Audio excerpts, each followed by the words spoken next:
They sent an ultimatum.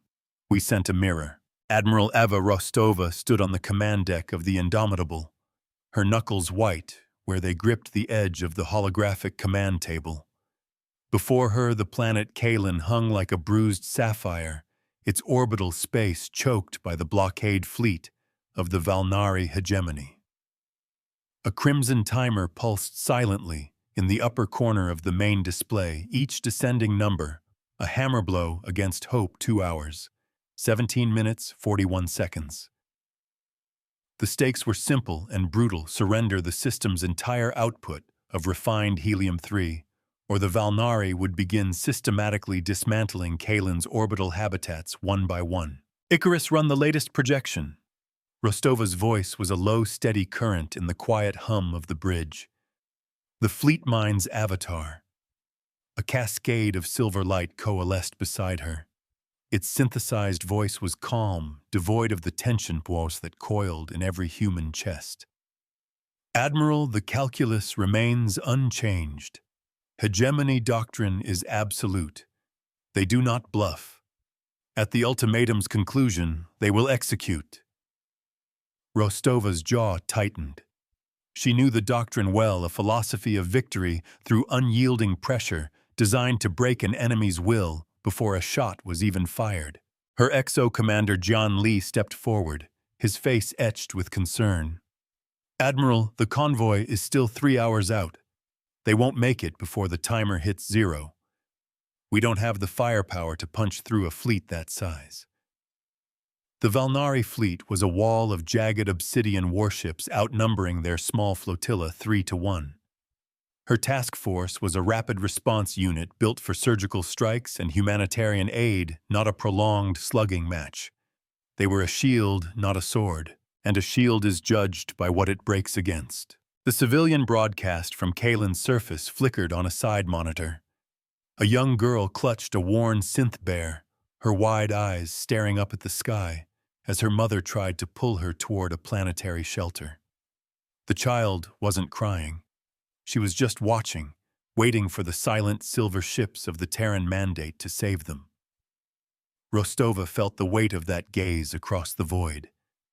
It was the only metric that mattered. This wasn't about territory or resources.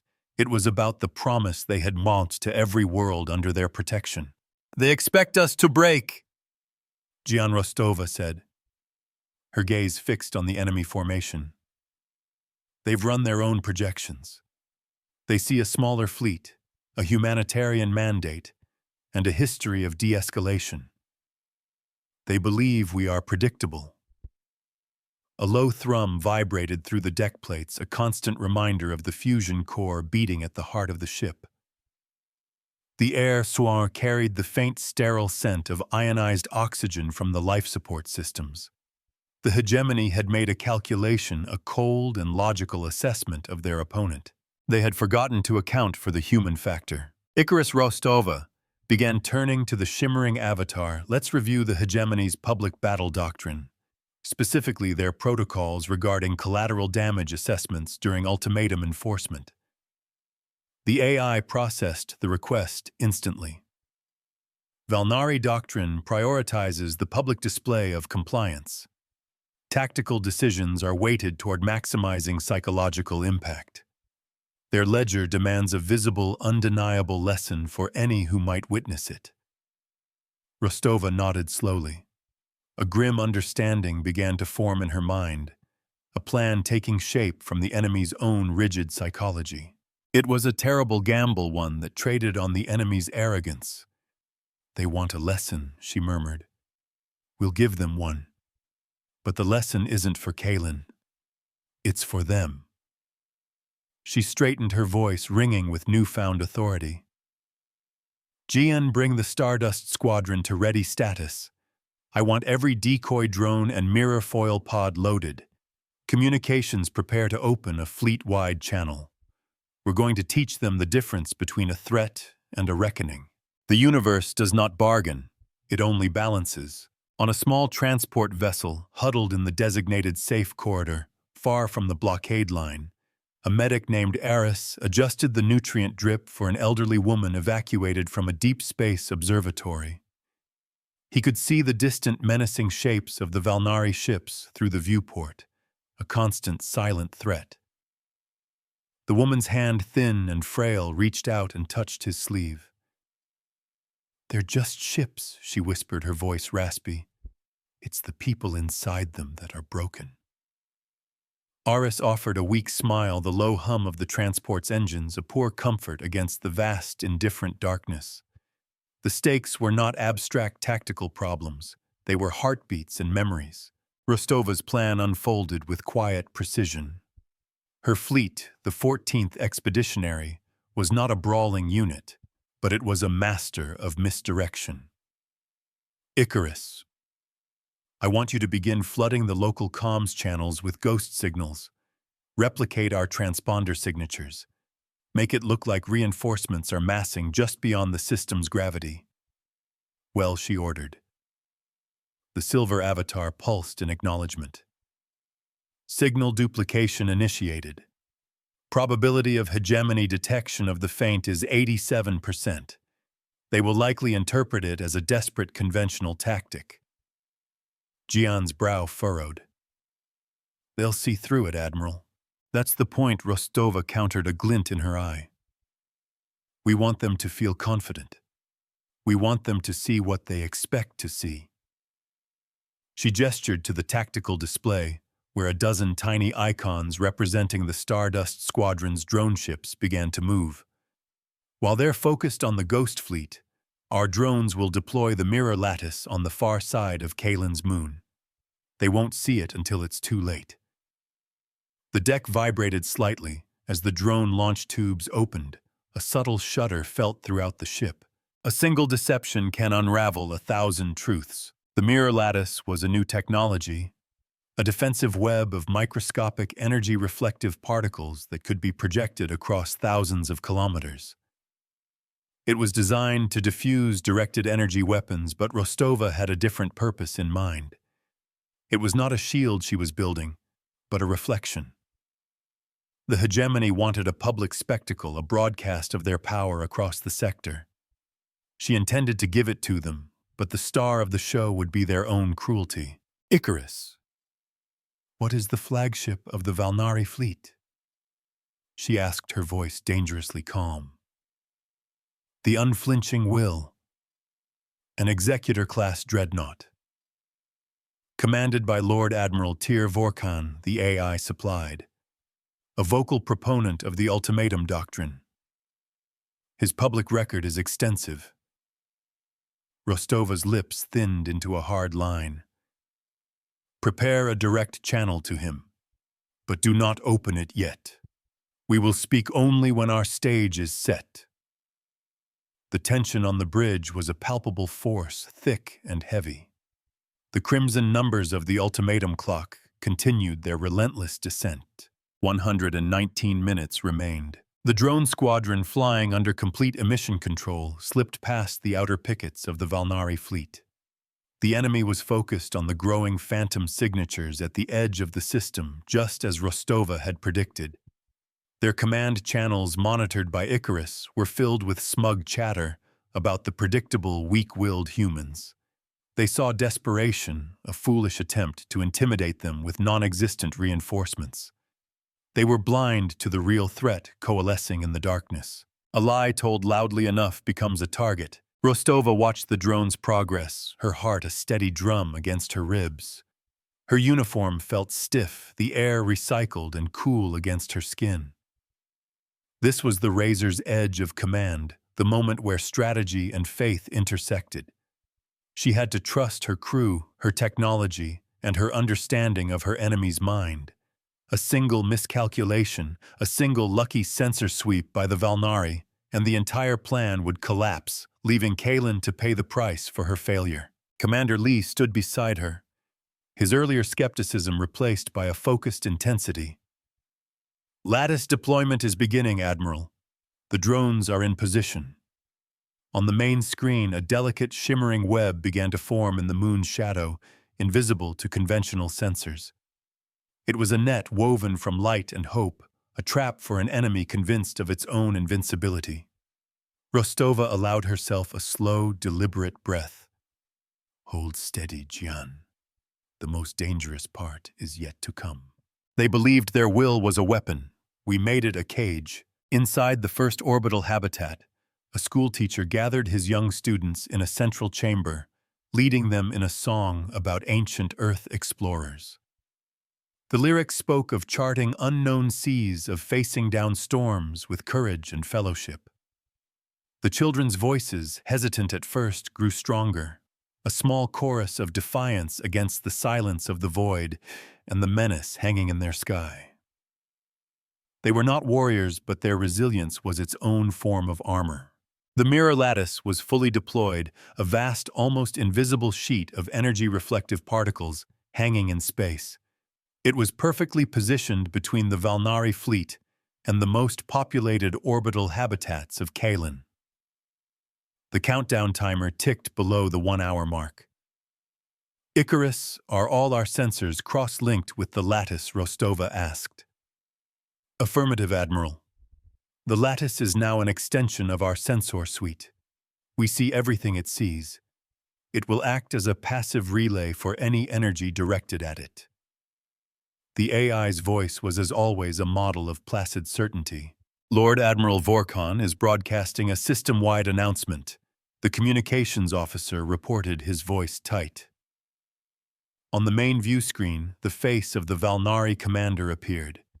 He was a creature of sharp angles and condescending arrogance, his uniform a stark black against the gray steel of his own bridge. People of Kylan Vorkon, began his voice dripping with theatrical pity. Your time is almost at an end. Your supposed protectors have offered nothing but bluffs and cowardice. This is the price of defiance. Sometimes the loudest voice is the one that echoes in an empty room. Rostova watched her expression, unreadable. He's building the narrative, she said softly.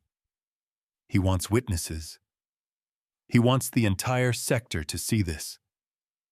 Jian nodded grimly. It's the core of their doctrine. Victory through fear. The ultimatum clock showed 45 minutes. The Valnari ships began to move, shifting into firing positions, their primary weapon ports glowing with nascent energy. They were preparing to make good on their threat to carve a lesson of fire and death into the history of this system. Icarus, on my mark, you will take control of every public broadcast in this system, intercept their transmission, and replace it with our own feed. The source will be the mirror lattice itself, Rostova commanded. A flicker of light from the AI's avatar was her only reply. She then turned to her comms officer. Open the channel to the unflinching will. It's time I had a word with Lord Admiral Vorkon. The debt is not in the threat. It is in the intent. A second window opened on the view screen, showing Rostova's own face, calm and resolute.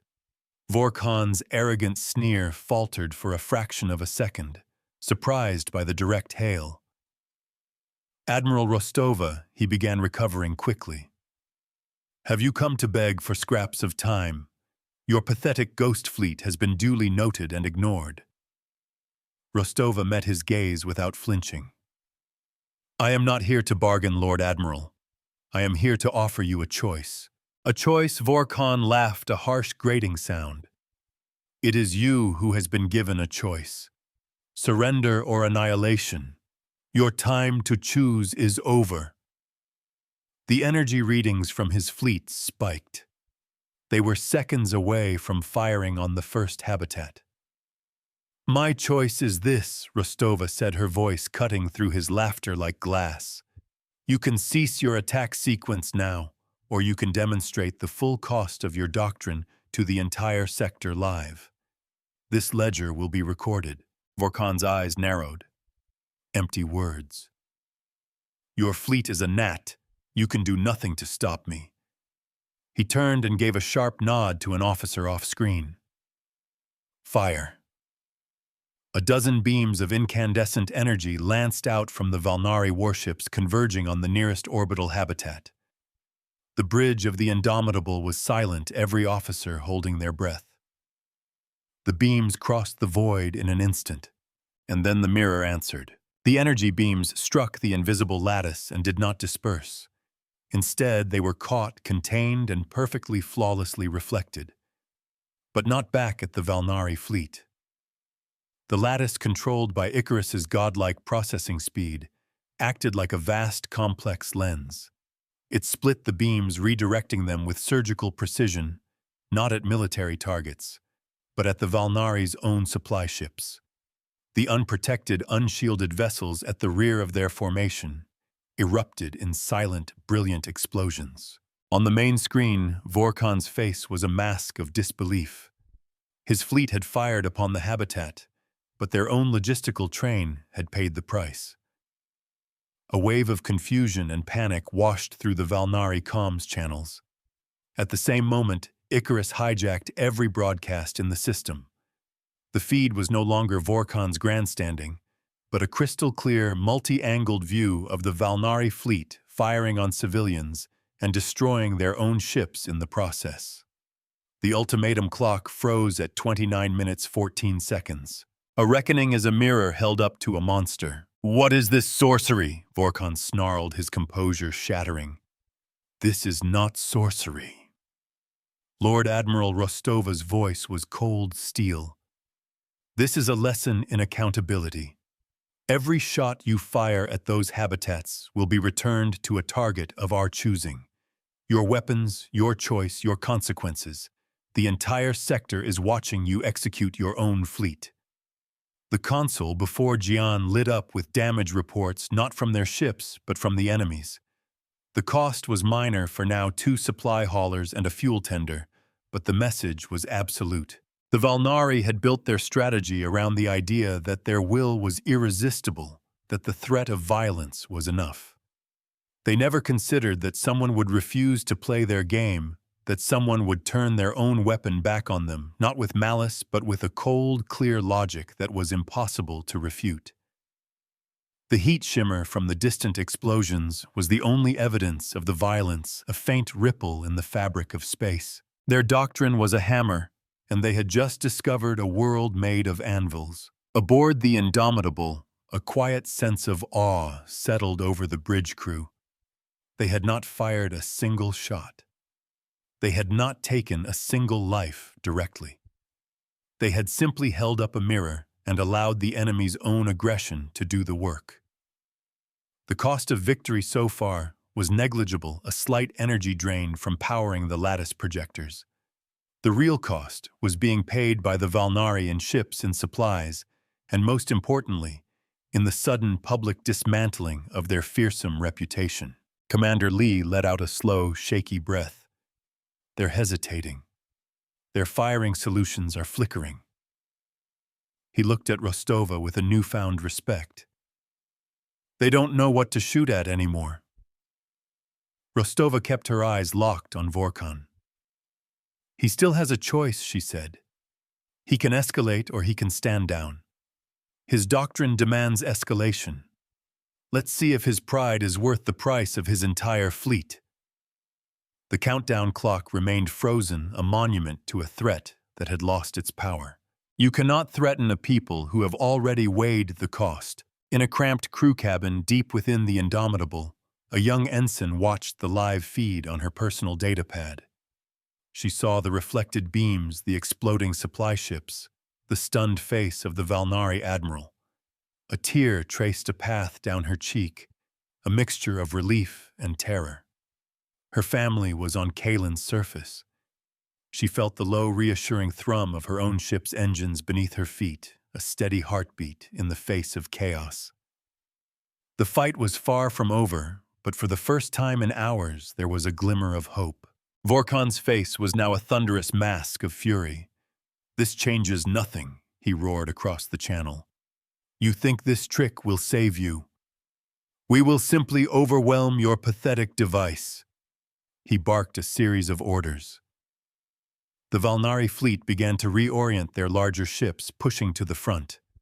Their strategy was shifting from a surgical execution to a brute force assault. They intended to saturate the lattice, to pour so much energy into it that it would collapse. "Icarus projections," Rostova asked, her voice calm.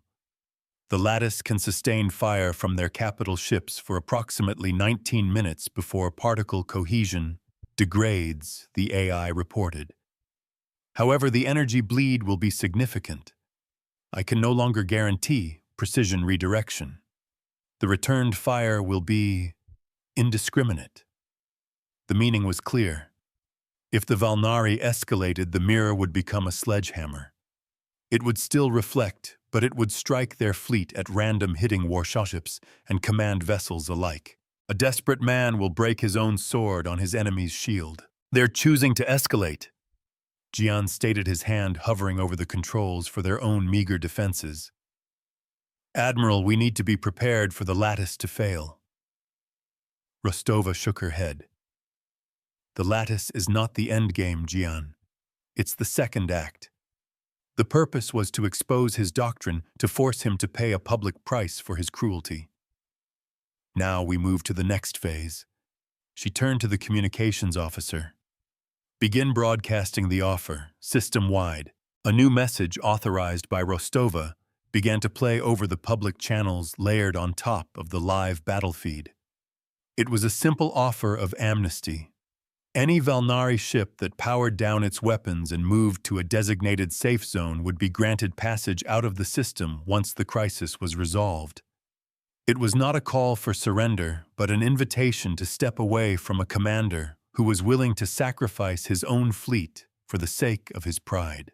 This is how you break a doctrine. You offer its soldiers an escape. The first Valnari ship to break formation was a small frigate on the fleet's periphery. Its weapon ports went dark, and it began a slow, hesitant burn toward the coordinates Rostova had provided. Vorkan's voice was a shriek of rage over the command channel, ordering the frigate to be fired upon, to be made an example of. But his orders were slow to be followed. Other captains were watching, calculating. Their Lord Admiral had led them into a trap where their own weapons were their greatest liability. Admiral, 3 more ships are breaking away, the tactical officer reported, his voice filled with disbelief. Cruisers. They're powering down. A crack had appeared in the hegemony's wall of unyielding will.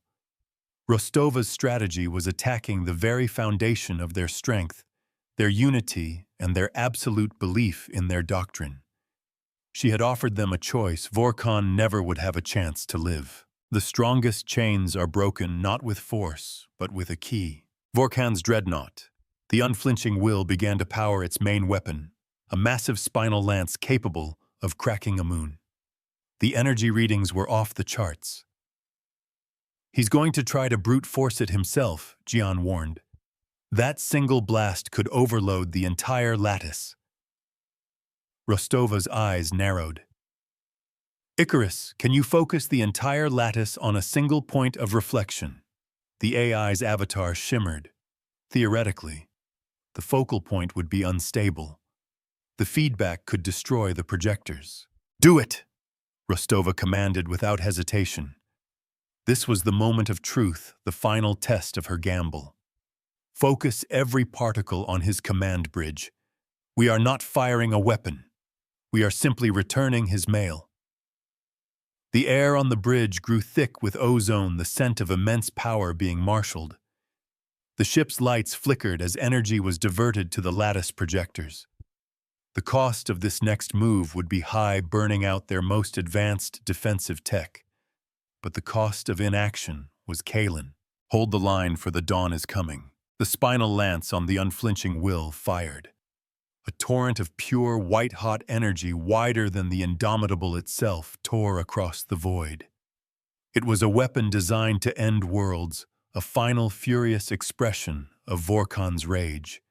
It struck the lattice, and for a terrifying, elongated second, the universe seemed to hold its breath.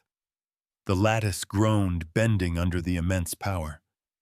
The particles glowed, superheated to a state beyond their design limits. Then, with a silent, catastrophic snap, the beam was reflected.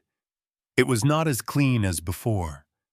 It was a raw, untamed spear of Vorkan's own fury, sent screaming back to its source. It struck the bridge of the unflinching will dead center. The dreadnought's shields flared, then collapsed.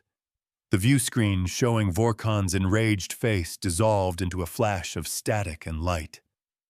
The forward section of his mighty warship vanished in a silent, expanding fireball. The universe keeps a perfect ledger. The remaining Valnari fleet froze.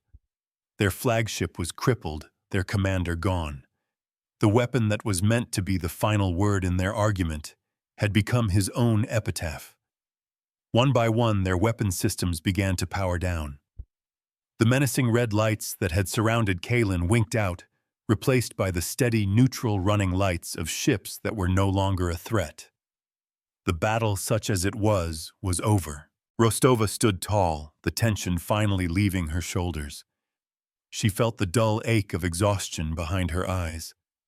On the tactical display, the civilian convoy, the very reason for this standoff, was now cleared for approach. The first cost of victory was already being tallied. The mirror lattice was gone, its projectors fused into slag. They had lost their best defensive tool. The second cost was visible in the eyes of her crew, the grim knowledge of what they had been forced to do, even by proxy. They had held the line, but it had left a mark. This fleet teaches by numbers and remembers by ledgers, never by callers. Rostova looked at the broken flagship of the enemy, a smoking ruin that was a monument to its own hubris. The ultimatum was broken. The people of Kalen were safe. Jian stepped up beside her. "Admiral," he said, his voice quiet. "The convoy is asking for landing instructions." She nodded, allowing a small, weary smile. "Tell them welcome to Kalen. The skies are clear." Sometimes the only way to teach peace is to show the true cost of war. The immediate aftermath was a flurry of controlled activity. The 14th Expeditionary moved to secure the disabled Valnari ships, accepting their formal surrenders. Medical teams were dispatched to offer aid, a gesture that seemed to stun the Valnari crews. They had expected retribution, not mercy. Rostova's orders were firm: treat the prisoners with dignity. The lesson was over, and now was the time for grace. A message arrived from Mandate Command, a simple 2-word acknowledgement of her after-action report, precedent set. The institutional consequences were already in motion. On the public interstellar ledgers, the Valnari hegemony's ultimatum doctrine was now officially classified as a self-threatening protocol. Any fleet issuing such a demand would have its diplomatic privileges and trade licenses immediately rescinded. The doctrine had been rendered strategically and economically useless in a single afternoon. They came to write a threat. They left as a warning. But as the initial relief began to fade, a new unsettling report came from Icarus. "Admiral, I am detecting a series of quantum-entangled transmissions originating from the wreckage of the Unflinching Will," the AI stated. "The encryption is military grade, but the destination is not Valnari space." The silver avatar flickered a sign of its immense processing power, being focused on the problem. "The signals are faint, piggybacked on a subspace frequency I have not encountered before." Rostova's good mood evaporated, replaced by a cold knot of dread in her stomach. "Who are they talking to?" Icarus. Jian moved closer to the holographic tank, his expression grim. "A dying command ship sending a final report," he suggested. "No," Icarus replied, its voice losing its usual placid tone for the first time. "These are not distress calls or battle logs. They are data packets, financial transfers, payments." A chill ran down Rostova's spine. This wasn't the clean ideological conflict she had believed it to be. A new debt was being written in a language she did not understand, payments for what Rostova demanded. The AI's avatar shifted its silver light, seeming to dim. "The data suggests the Valnari were not the primary actors here. They were contractors, hired to apply pressure to test this system's defenses under the guise of their well-known doctrine. The implications were staggering. The hegemony, with its fanatical belief in its own military philosophy, had been acting as a proxy for an unknown wealthier power. Someone had paid them to issue the ultimatum to force a confrontation. The recipient of the data packets, Icarus continued, is a shell corporation registered in the Tartarus Reach, a lawless sector on the fringe of known space. But the financial transaction originates from a source much closer. It is rerouted through multiple layers, but the ultimate source of the payment is a holding company with deep ties to the Cygnus Consortium.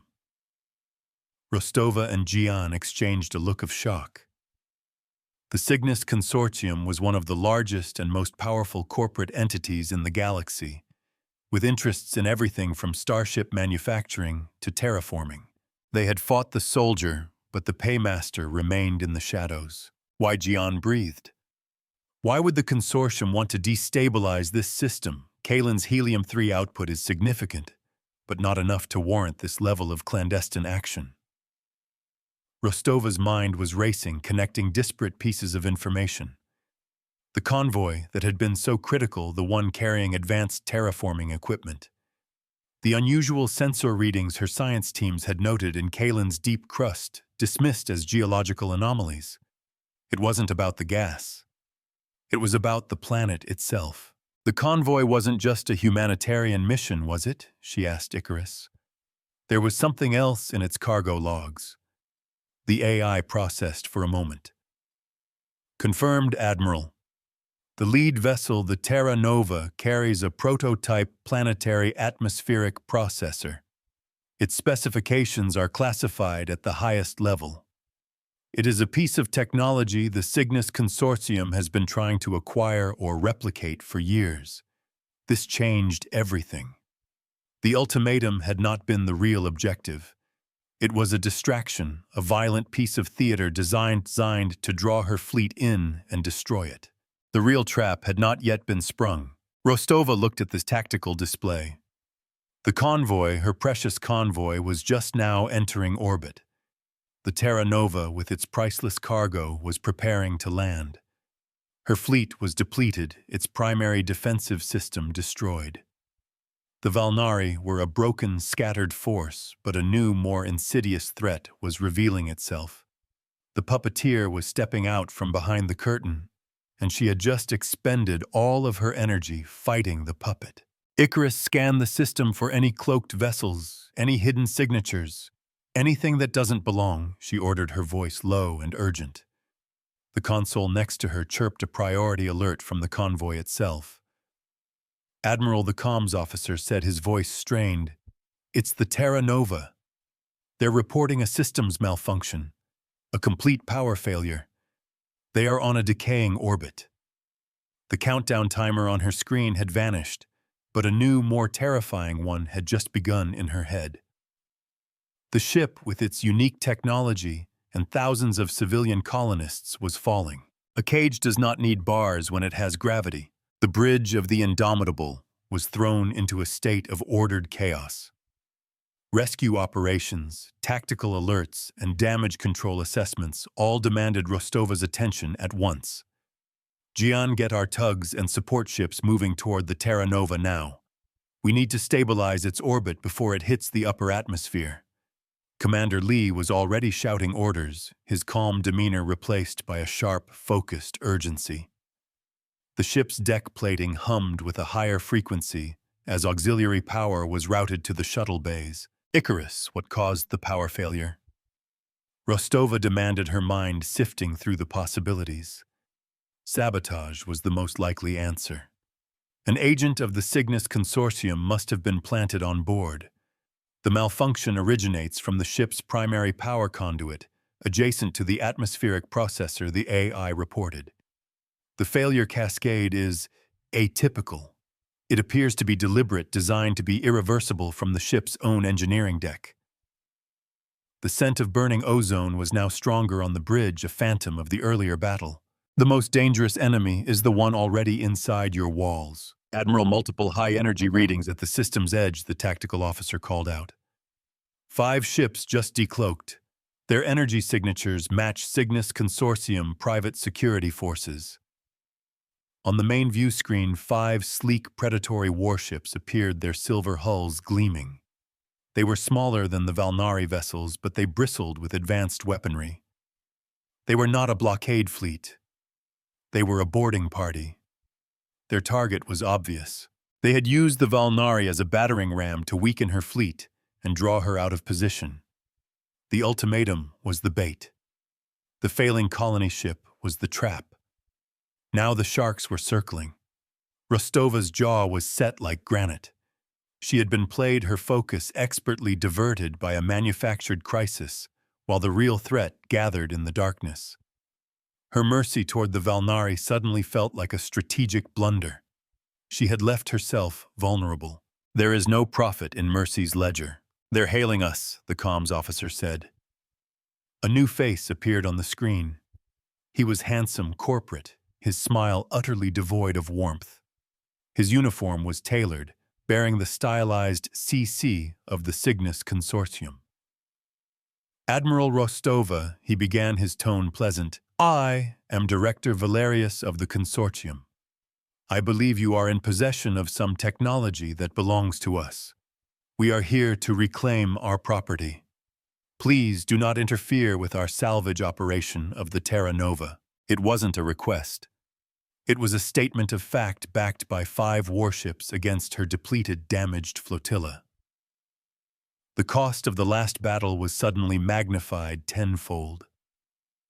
She had no mirror lattice, her long-range sensors were still rebooting from the energy feedback, and her ships were scattered across the system, some providing aid to their former enemies, others rushing to save the falling colony ship. She was exposed, outmaneuvered, and facing an enemy who did not follow the predictable doctrines of a military force. "A corporation's only doctrine is acquisition," Director Rostova replied, her voice dangerously. "That is a mandate vessel carrying mandate citizens. You will stand down your fleet, or you will be fired upon." Valerius chuckled, a dry, patronizing sound. "With what, Admiral? Your fleet is in disarray. Your most potent defensive weapon is a cloud of molten dust. We have run the numbers. You cannot win. You can only choose how much you wish to lose." He was using her own language, the language of numbers, of calculation, against her. The conflict triangle had shifted. It was no longer her morality against a rigid doctrine. It was her duty to protect against the cold, remorseless calculus of profit. "Icarus," she whispered, her voice too low for the open channel. "Run a projection. Can we fight them and save the Terra Nova?" The silver avatar pulsed. "Negative, Admiral. Engaging the Consortium fleet would divert the resources necessary to stabilize the Terra Nova's orbit. The ship and its 10,000 colonists would be lost. Conversely, focusing solely on the rescue would leave our fleet vulnerable to a decisive strike." The balance sheet had only 2 entries, people or pride. She was trapped, forced to choose between the lives of the colonists on the falling ship and the survival of her own command. Valerius knew it.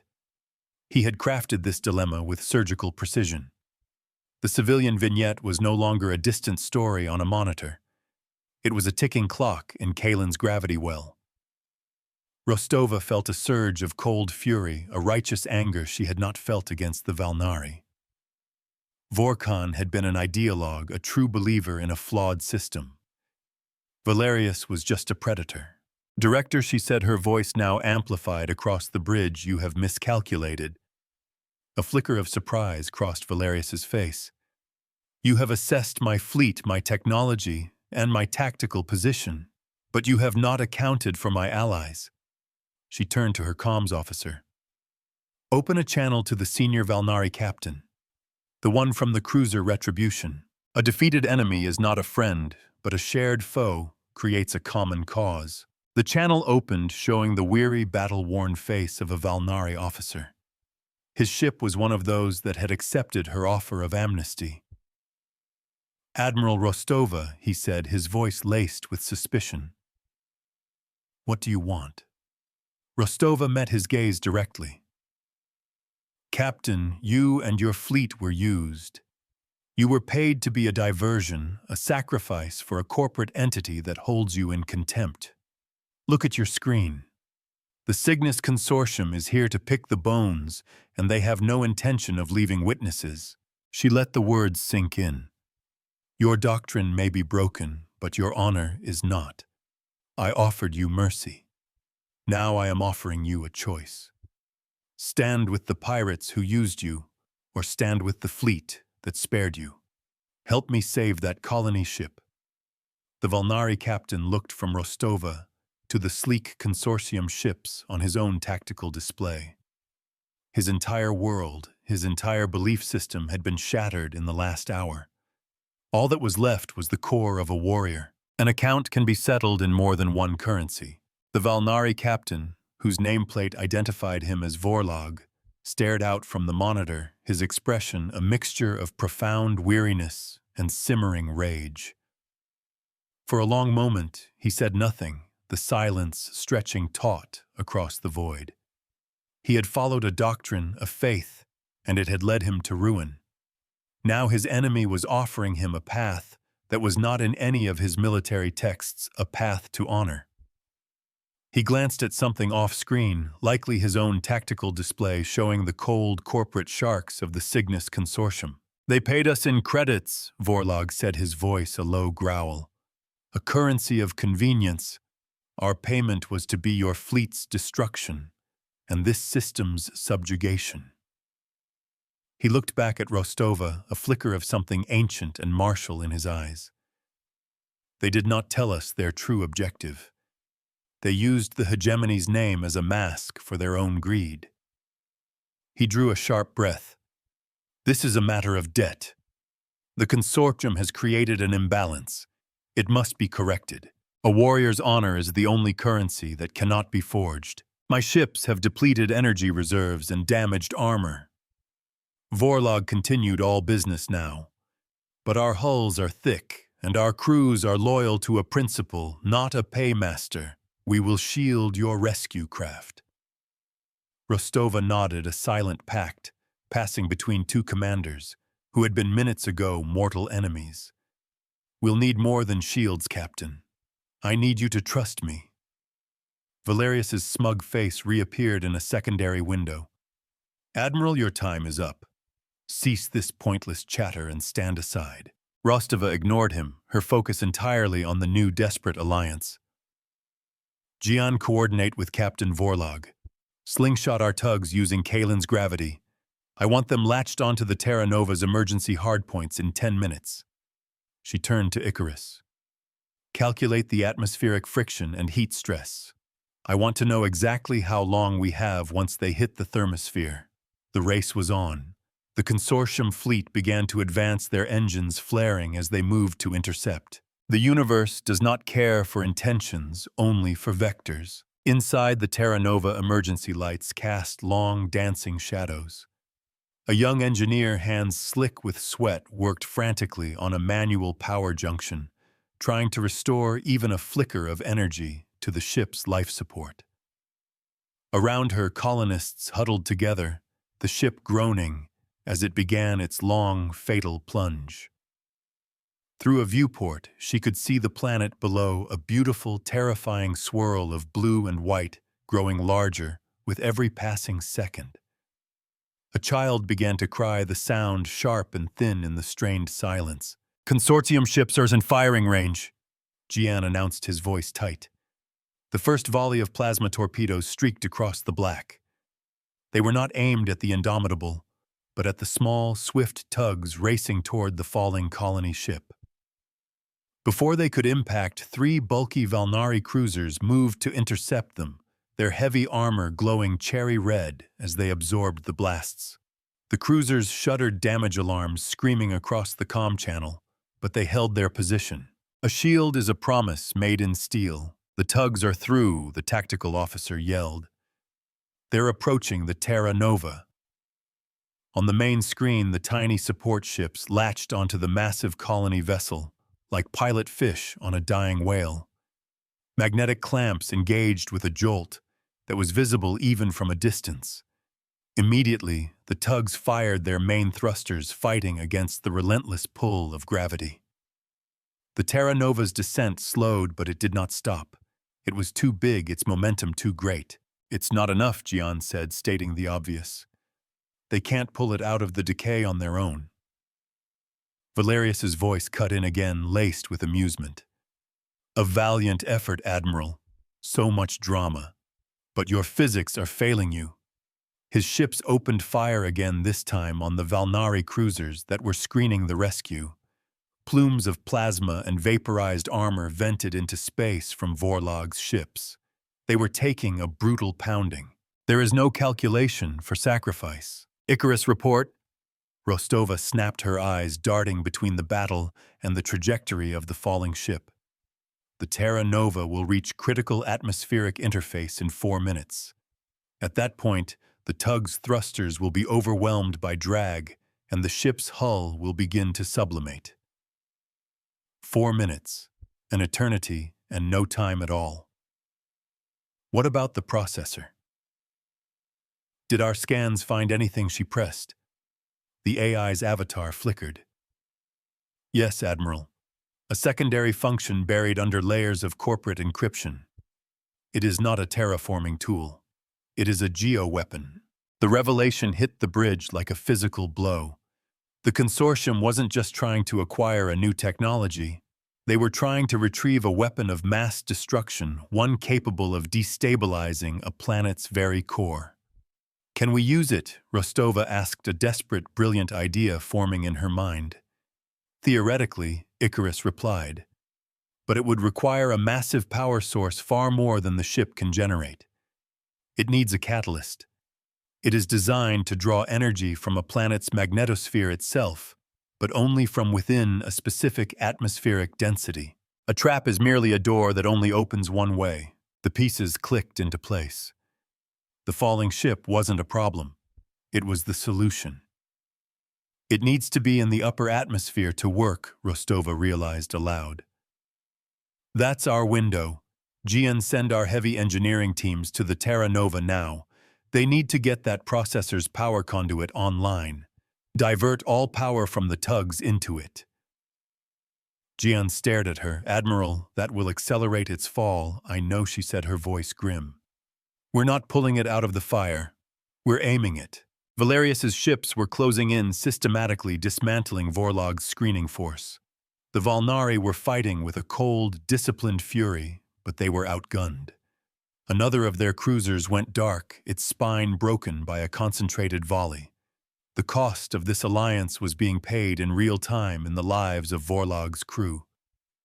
Rostova watched, her heart heavy, but her resolve hardening.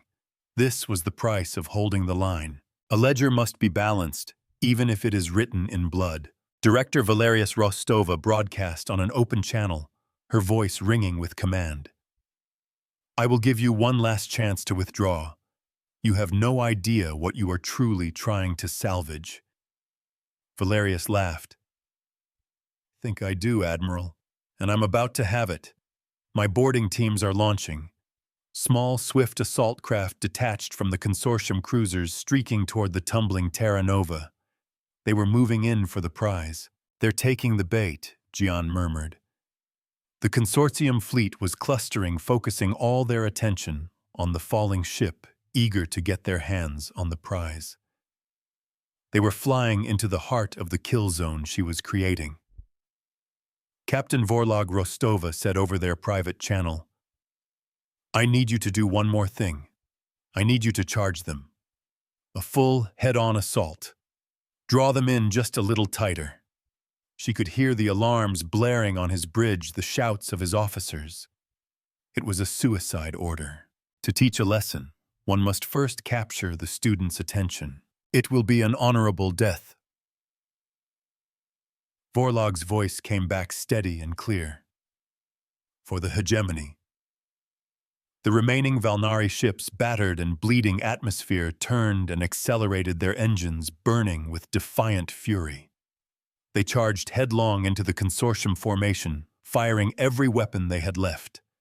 It was a glorious, hopeless attack, a final act of defiance that threw the precise corporate fleet into momentary disarray. It was the opening she needed. Engineering teams are aboard the Terra Nova, Gian reported. They're at the conduit. But the ship is beginning to break up.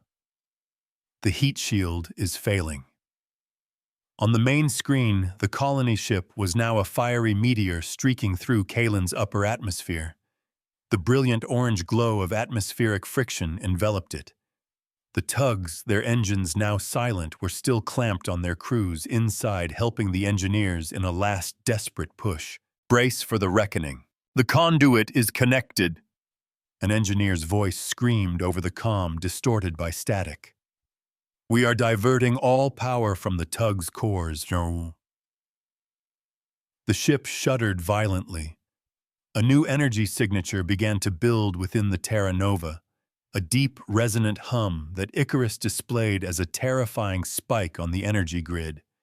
It was drawing power directly from the planet's magnetic field, using the superheated plasma of its own atmospheric entry as a conductor. Valerius Rostova said, her voice a final cold judgment. You came here for a weapon. You were so eager to write it into your asset ledger. The consortium director, his face a mask of confusion and greed, was watching his boarding parties get torn apart by the Valnari's suicide charge. You should have read the fine print. On her command, Icarus sent the activation code. Open the account. From the heart of the fireball that was the Terra Nova, a wave of pure energy erupted. It was not a beam or a blast, but a directed system-wide electromagnetic pulse shaped and focused by the planet's own magnetic field. It was silent, invisible, and utterly devastating. The tightly packed consortium fleet, with its advanced sensitive electronics, was caught at point-blank range. Their shields flickered and died. Their engine cores overloaded. Their lights winked out. In an instant, 5 of the most advanced warships in the sector were turned into cold, dead hulks. The shockwave of energy, however, was not without consequence. The feedback surge through the makeshift power connection was catastrophic. The 3 tug ships still attached to the Terra Nova were vaporized. The cost of victory had claimed more lives, but the pulse had another unexpected effect. The massive energy discharge acted like a retrograde thruster, pushing against the ship's direction of travel. The Terra Nova's fatal plunge slowed dramatically. Its momentum was broken. A debt paid in full leaves no remainders. The bridge of the Indomitable was silent, the crew staring in stunned awe at the scene. The consortium fleet was adrift, powerless. The Terra Nova, though horrifically damaged, had been thrown into a chaotic but stable low orbit. It had survived. Captain Vorlog's flagship, the Retribution, was still functional, though heavily damaged. The rest of his screening force was gone. They had made the ultimate sacrifice, and in doing so had saved everyone. Icarus. Status of the Terra Nova. Rostova managed her voice hoarse. Orbit is stable but eccentric. Hull integrity is at 12%. Life support is failing, the AI reported. But they are no longer falling. Rostova took a deep, shuddering breath. They had done it. They had flipped the trap, turned the enemy's prize into the weapon that defeated them. But the cost had been steep. Her tug crews Vorlog's warriors. Victory is the survivor of 1,000 failures. In the days that followed, the system was secured. The crews of the disabled consortium ships, including Director Valerius, were taken into custody. The full scale of Cygnus's illegal weapons development was exposed thanks to the data pulled from their ship's logs. The public ledger was updated once more by order of the Terran Mandate. All assets of the Cygnus Consortium were frozen pending criminal investigation. Their corporate empire, built on greed, was brought to its knees by a single act of hubris. The survivors of the Terra Nova were transferred to the Indomitable and the now allied Valnari ship. Rostova stood with Captain Vorlog on her command deck, watching as repair drones and rescue shuttles swarmed around the crippled colony ship. The two commanders forged into allies by fire, and Loss shared a look of mutual weary respect.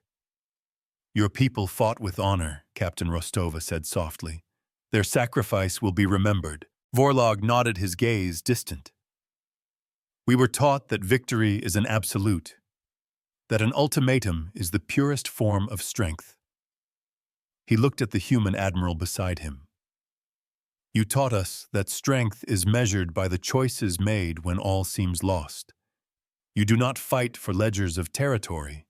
You fight for a ledger of souls." His people had a new doctrine to write, one learned in the skies of a world they had come to conquer. Rostova watched as the last of the rescue shuttles departed the wreck of the Terra Nova. The ship itself, a testament to both catastrophe and salvation, would remain in orbit, a monument to the day's events. Her own ship felt the subtle vibrations of its engines, a steady living pulse. The recycled air carried the faint scent of ozone and the metallic tang of expended energy.